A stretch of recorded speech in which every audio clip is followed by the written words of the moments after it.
people have more access to it because more is flowing in.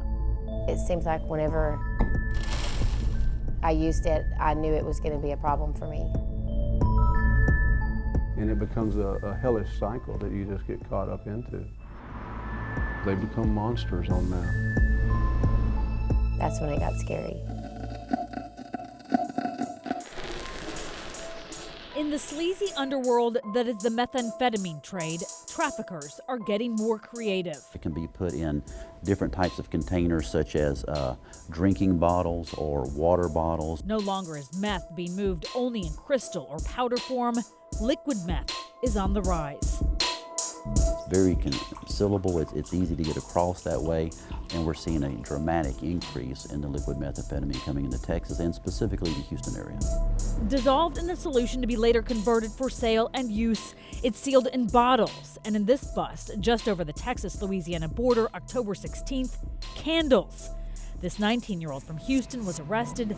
2 weeks earlier, 34-year-old Vanessa Hernandez, also from Houston, was accused of trying to smuggle $700,000 worth of the liquid in soda bottles in her suitcase.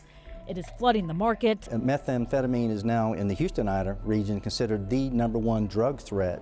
Grabbing hold of people. I couldn't tell you how it went wrong. Like Shannon Maness. If you'd have told me 20 years ago that I would be sitting in a 2-year rehab and been in jail for in and out of jails for the last 15 years, I would have said you were crazy. Shannon has collected mugshots over the years while losing everything else. Her kids, her home, herself. The last 15 years has been a fog.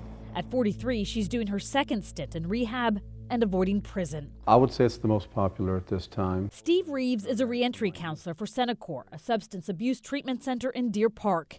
He knows the appeal of meth. You become obsessed with it. Because he has been in recovery for 20 years. It keeps you high longer, and it's cheaper. In fact, with the proliferation of the liquid, the supply is higher, which makes the prices even lower. And if you don't think it affects you, the Bureau of Justice says 20% of crime, like burglaries, robberies, and theft, is drug-related. It does affect average citizens. The DEA has put a priority on intercepting the liquid well before traffickers can convert it to crystal or powder in dangerous cookhouses. Authorities say it's impossible to know how much has slipped through, but Shannon Maness, It's been a while since I've seen it. hopes to never see it or her old self again. I'm very excited about my future. Jessica Willey, 13, Eyewitness News.